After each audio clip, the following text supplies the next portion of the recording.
man acteur la artiste la lu nekk dama koy jouer mais am na yoo xam ne dama ko def parce que ëllëg damay am njaboot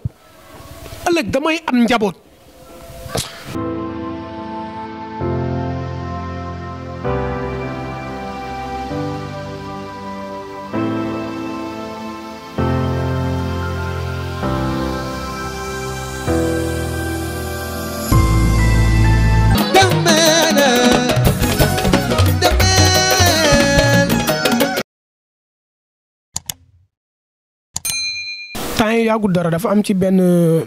film bu ñu woowoon bu ñu waroon tourner ak ay gars yu nekk fii nii am na si nag benn artiste bu nga xamante ni yaakaar naa su ma ko tuddee ñëpp dinañ ko xam te li waral coow lu yëpp moom la muy ku ñuy wax Yokku Fall ak Madiama barki yàlla dañ ma tooñ ba fa tooñam parce que dañu am benn projet bu nga xamante ni dañ ma si woow ñu am benn rôle bu ñu ma proposé comme que ñoon sama ay xarit lañ yàgg nañu liggéey donc bi ñu ma waxee ay affaire kase ak affaire yooyu man leen yooyu moom garaawut lu ngeen teg sama loxo baax na. ñu waxtaan wax ma personnage bi nan lay demee man leen naa personnage bi comme que noonu lay demee loolu garaawut mun naa ko jouer bu ñu ma ko expliqué mais gars yi liñ ma wax ci personnage bi ak jour tournage bi lu ñu def dara moo si bokkul parce que dañu ñëw ñu tourné 2 jours. 2 jours ñu tourné affaire yi di normal mais 3e jour bi ñu woo ma ne ma dafa am benn séquence bu nga xamante ni da nga ko war a tourné ak benn xale bu jigéen mais xale bu jigéen bi daf laa war a jox drogue ci séquence bi nga naan ko boo naanee drogue bi da ngay nelaw après moom day jël ay image si yow pour publier ko quoi ci film bi la war a doon. ah mais comme que personnage la man leen loolu grave loolu yàgg naa ko joué mais man lu ma si jaaxal mooy. kaas boobu noonu xale bi jigéen ma jox ma bi ma ko naanee ci jour boobu noonu xamatuma lu xew ba ci lendemain bi laa yeewoo ci même lieu de tournage bi ñu nekkoon ci laa laajtee gars yi ne ma noo démb tournage bi daa guddee woon ñu xawoon sonn nga fanaan fi après gars yi si lañ ma nekk di ma kaañoo naan ma saa yow mun nga nelaw de léegi après ma dem pour man affaire bi garaawut ma dem mais bi ñu dawalee quelques jours la am benn gaan bu nga xamante ni ci équipe technique bi la nekk ñëw si man ne ma waxab am na lu nga xamante ni mënu ma koo téye sama xol faaw ma wax la ko man ko suwaay lan la ba jaamu la parce que moom jëm na forcer ba sonn pour bañ a ko mais man maa ko forcer pour mu wax affaire yi pour mu leer sama bopp parce que ni ma ko waxee xam naa ne kii nii am na lu nekk si xolam lu mu téye lu mu war a wax. mu ne ma jour boobu noonu nga fanaanee ci lieu de tournage boobu noonu ñu doon tourné gars yi jour boobu noonu dafa am lu la jox nga naan te yaa xale bu jigéen bi ay image yu garaaw la ñu jël si yow. te loolu gars yi dañu pare pour génnee ko ci tournage bi ci biir film bi la war a daw pour man sa waay man mujj gi pour man sa waay day ñëw di kalam ak sa waay bàyyi li ngay wax waaye ay caaxaan yow li ngay wax nii ay kaf la rek wallaahi sa waay waatal ma ne ma waxaat noonu la demee loolu moo am. ma ne ko yow lan ngay wax ni mais ñoom Yokku Fall ak Madiama lii duñu ma ko def waruñu ma ko def parce que ñoom fu nekk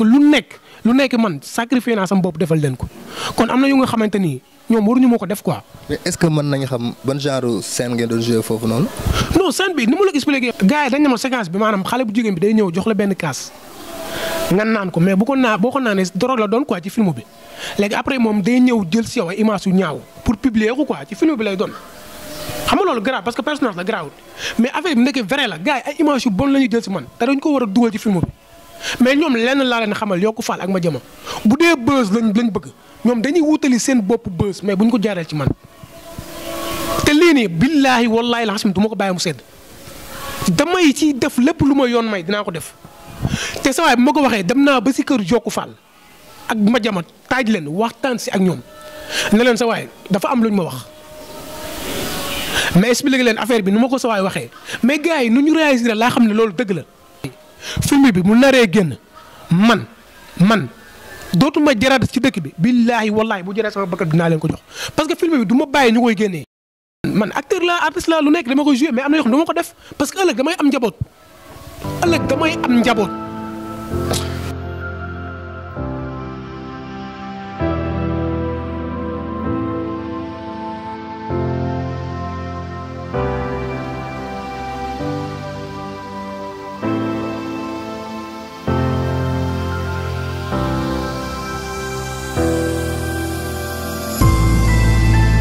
imagine toi image yooyu noonu sama njaboot gis ko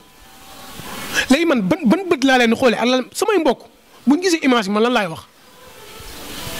te wallaahi su ma jógee fii damay dem defi sama plainte parce que loolu noonu du génn man du ma ko bàyyi muy génn. ak lu mënti métti itam xanaa du ñàkk ci réalisation bi wala ki nga xam ne si nii moom moo yore technique bi ñam ko wala dara waaye tamit nan nga mën a gisee dara ñu ne la drogue la rek tamit nga naan ko. tamit non ma xam ñun ay acteurs lañ te yàgg nañu tourner film